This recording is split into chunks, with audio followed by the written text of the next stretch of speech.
down, power lines are down. Message of 290 characters follows.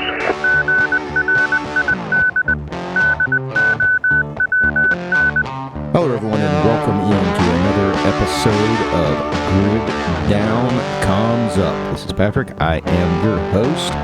Today we are going to be discussing some prepper gifts for the holidays.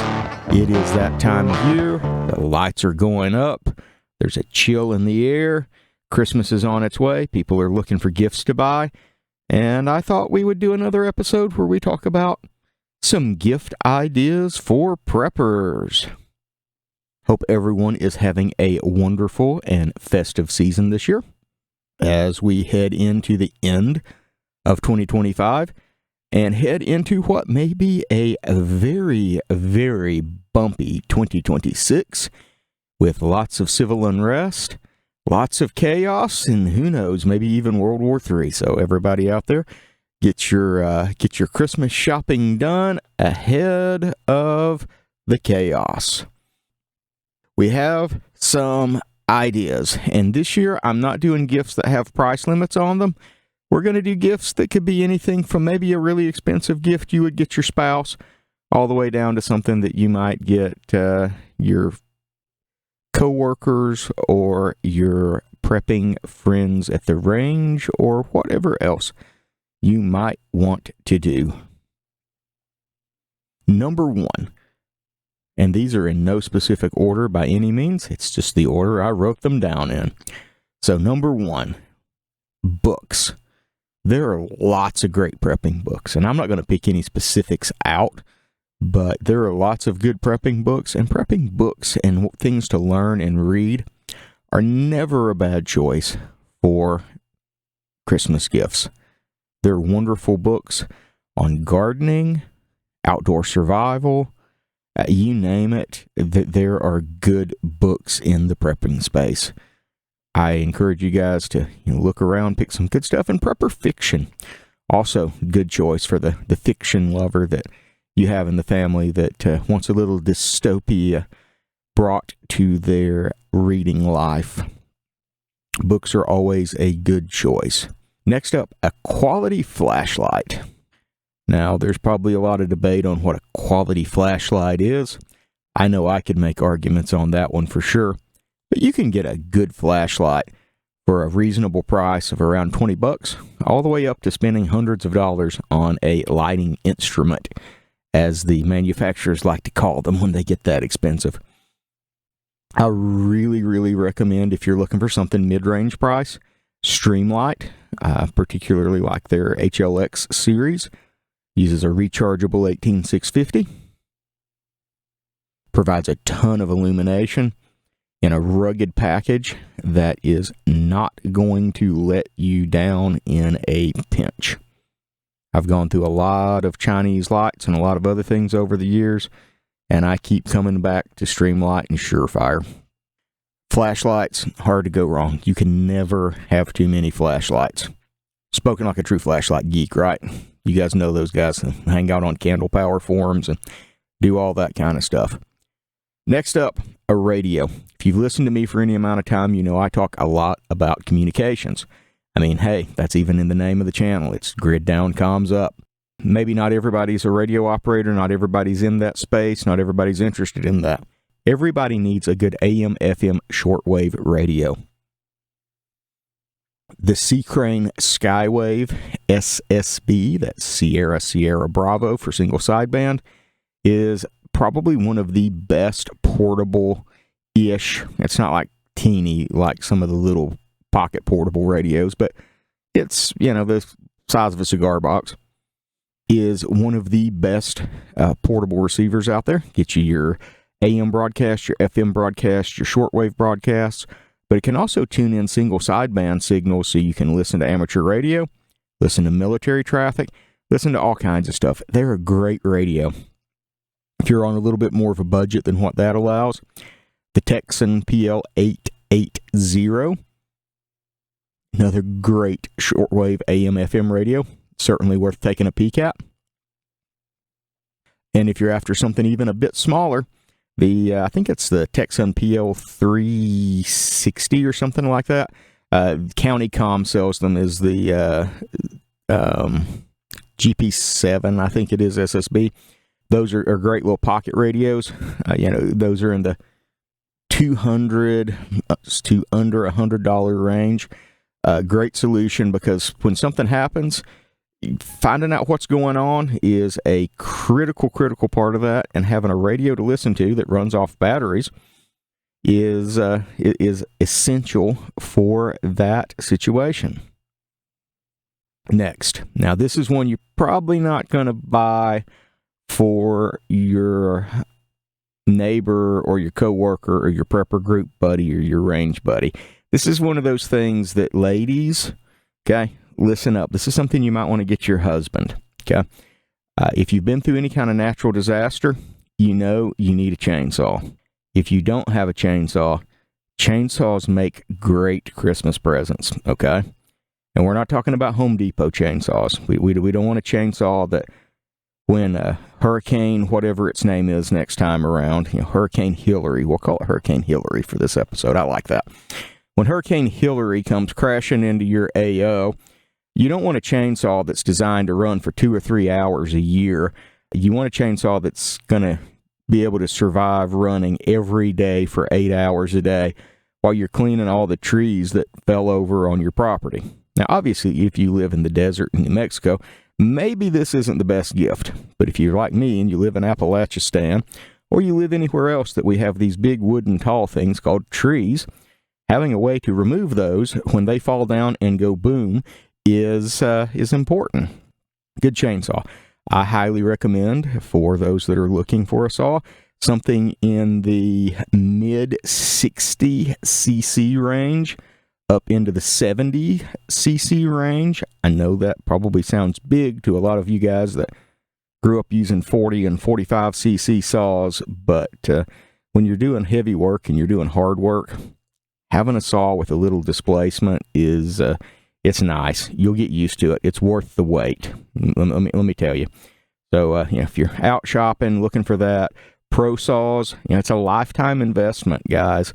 For most of us, if you're running it 8 hours a day every day, that's different. You're going to wear it out in 3-4 years maybe.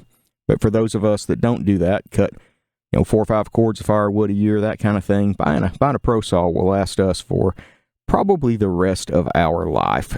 Looking at Stihl MS 400s, 462s. If you really want to spring for a nice saw, a 500i. If you're more of the Husqvarna type, 562, 572, always those are great saws. So figure you're going to spend about $1,000, a little over $1,000 on a saw that is going to last you for a long time. All right. So that's another great Christmas present if you want to bust the bank and that kind of thing. Next up is a water filter. All right. We got to have water to live. We got to drink water every day. One of those things like death and taxes. We got to have water. I don't have a particular water filter brand that I love at the moment. I'm just going to be honest. I used to use Berkey. The current status of Berkey is up in the air, so I don't really know what to recommend, but some sort of gravity water filter, always a great choice. I know there's Pro One and a bunch of other manufacturers out there. Do your research, decide what you want to get, and make an informed decision. But a good gravity water filter for the homestead, always a great choice. If you want a backpack water filter for your bug out bag, now the Life Straw is a good entry choice, but man, those things are no fun to use. So, a good Sawyer or a Katadyn, or I think that's how you pronounce it. I always mispronounce the name of that one. So if somebody out there's laughing, going, hey, you're pronouncing it wrong, I know. So good water filter. Get something. You got to have clean water. Nobody wants Montezuma's revenge when the grid is down and you don't have a great way to solve that. So Giardia, Cryptosporum, none of those things are any fun. You want to give someone the blessing of clean water? Get them a water filter. And even today, when the grid is up, I just changed my water filters at home last Friday. And the pre-filter, just the sediment filter out of my reverse osmosis filter had at least 1/8 of an inch of mud all over the outside of it. And that was just from a little less than a year's worth of filtering my drinking water. It is amazing the crud that comes through your water. Water filters always a good pick for a prepping gift. If you're looking for something maybe for your spouse, something to put in the car, I'm going to tell you guys a little secret.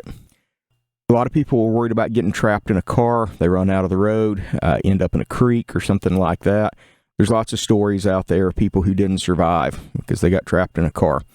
Got to have a way to break a window. And man, is the prepping and automotive world full of gimmicky junk that are hammers and all kinds of crap to break windows with. Tell you guys, the best solution I've seen for breaking a window is a machinist's spring-loaded center punch, like the ones made by Starrett or something like that. You just push the tip against the window and you push in on it, and there's a spring that compresses, and when the spring's fully compressed, it trips a trigger and it smacks that punch hard enough to make a starting point for a drill bit in steel, and it will make that window shatter instantly. You don't have to have room to swing a hammer. You don't have to have any of that stuff. You just pick it up and push it against the window, and kablooey, off it goes. So, those are a great solution. You drop one in the glove box, or stick one in the center console or wherever. Great choice for vehicle evacuation. Next up, one of my favorite things, and this is something, you don't have to be a prepper to enjoy this. This is something that you can get your dad, who maybe isn't really that much of a prepper. Anybody that appreciates really well-made stuff. Space pens. The original space pens. They are one of the finest, nicest writing implements. They have them that are like bare brass. They have ones that are now Cerakoted. They have them that are chrome. They're just beautiful pens, and they write so well, and they feel so good in the hand. And they're between $20 and $40, depending on what you get. Worth every penny. Great writing implement. Pair one of those with a Write in the Rain tablet, or a Write in the Rain spiral notebook, or the little memo pads, and you got something great to put in your bug out bag. Because how many of us every day, we take notes on our cell phone. We take notes on our electronic devices. Well, if the grid's down and you don't have a way to charge your cell phone, or maybe you don't want to waste your battery to punch notes in your cell phone, do what we did 10, 20 years ago. Write it down. I mean, when did people quit using writing implements and notepads? This is kind of sad. Write in the Rain tablet, or Write in the Rain memo pad, and a nice ink pen. Great Christmas gift. Great stocking stuffer. Another great stocking stuffer that you can add to the list of stuff. Socks. Everybody makes jokes about this. What'd you get for Christmas? If you're 50-year-old dad here, what'd you get for Christmas? Oh, I got socks. Okay. Everybody makes jokes about, socks, terrible Christmas gift. It's what they get when you get old. Well, yeah, if you're getting cotton Hanes athletic socks or Fruit of the Loom athletic socks from Walmart, that's pretty lame, okay? Wool. When it comes to being outdoors, comes to being a prepper, comes to emergency stuff, wool socks are where it's at. Wool is great. The Smart Wool, the Darn Tough, Camel City. There's all kinds of companies out there that make really good wool socks. And you're going to pay $30 a pair for socks. You'll still have that $30 a pair of socks when that pair of cotton Fruit of the Looms are long since in the trash can. So get the people you love a good pair of socks. And you can get them that are lightweight for the summertime. People think wool, we only wear wool the wintertime when it's cold. Now you can get lightweight ones. They keep your feet dry and keep you from getting foot fungus. And wool socks are where it's at. So, getting some good socks, and that's an inexpensive, relatively, gift. Most people, you're gonna get a gift for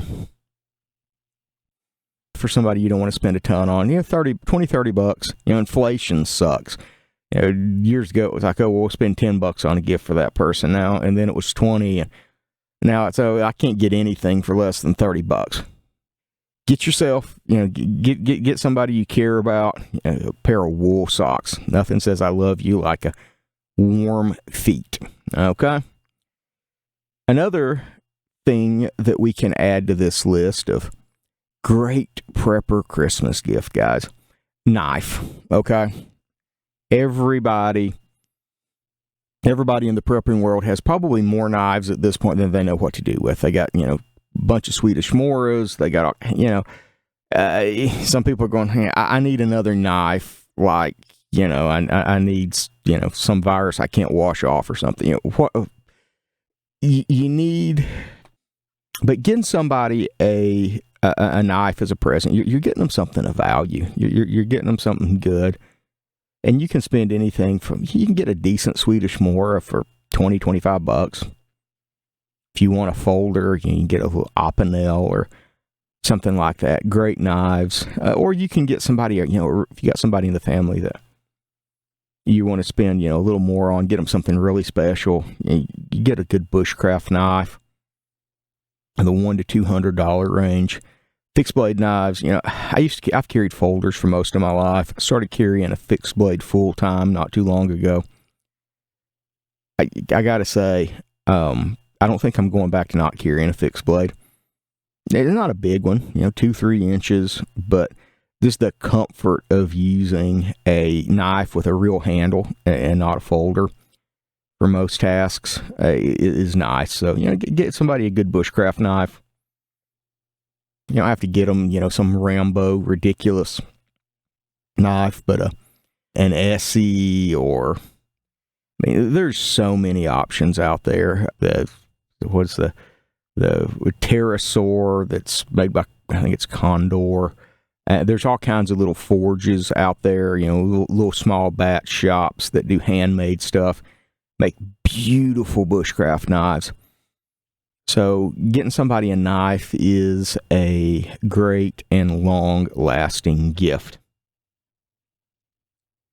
Now, to wrap this up, as we talk about gifts, I've mentioned a couple things. Maybe it's something you want to give somebody that's not a hardcore prepper. Maybe it's something you want to give your kids, and you're not sure what to get them. You want to get them something they'll keep. You don't want it to end up in the trash.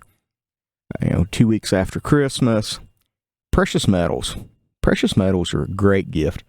Gold really, is too expensive for most of us. Maybe if you're Bill Gates or Forrest Garvin or somebody like that, you can afford to give your kids an ounce of gold.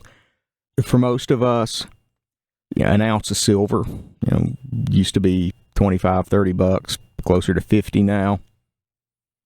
But an ounce of silver, and your kids, I've got a couple of 1 ounce silver coins that were given to me when I was like 7 or 8 years old. Still got them. It's not something, even when you're not a prepper, that you're going to get rid of. It's a holder of value. It's a great gift. And a lot of them are beautiful. You get, go check out the silver place and look at rounds. There's Canadian maple leafs. There's, Philharmonics. There's all these coins that are just absolutely beautiful, and some special edition coins. There's just all kinds of stuff, and they make really cool gifts. They've got value. They're a retainer, a keeper of value. So never anything wrong with giving somebody the gift of some precious metal. So with that, I'm going to wrap up our list of prepper gifts for 2025. I could go on here all night with great prepper gifts that everybody needs to consider for getting their prepper friends. But I think we've covered enough good gift ideas for those of you who are out there going, man, what am I going to get my husband? What am I going to get my kids. What am I going to get my, whatever that I need to get a gift for. Another thing on that front, I'll throw in last, is leather stuff, guys. Not mass-produced leather stuff, but like real high-quality handmade leather bags, leather belt pouches, leather holsters, stuff like that that's going to last somebody for a lifetime. And boots on that front, a good set of boots. Nothing says I love you and I want you to survive the apocalypse in comfort like a serious set of boots. I think Selco, I may be wrong on this, but I feel like it was Selco that said, he had a pair of Danner boots that got him through the collapse, and that he was thankful. He was so thankful that he had a quality pair of boots that lasted till he was able to get out of there. Getting somebody a good pair of boots, a pair of Danners, a pair of Carolinas. You really want to go nice, a set of whites, a set of Westcos, boots that are like made out of leather and put together solid and that are going to last a decade or decades. Good boots, good shoes, another good gift. Yeah, I know it's a little old. Old people ask for that, but good pair of shoes. Good pair of shoes is a great thing to get your significant other. So, with all that, I hope you guys have a wonderful Thanksgiving. I'm not sure if this will make it out before Thanksgiving or after. If it's after, I hope you guys had a great Thanksgiving. Hope you guys have a great Christmas, great holiday season. Be safe. This is a weird time and lots of weird stuff going on. And the holidays are always kind of a weird time anyway, so be safe out there with everybody traveling, everything that's going on. Have a blessed week, and we will catch you on the next episode of Grid Down Comms Up.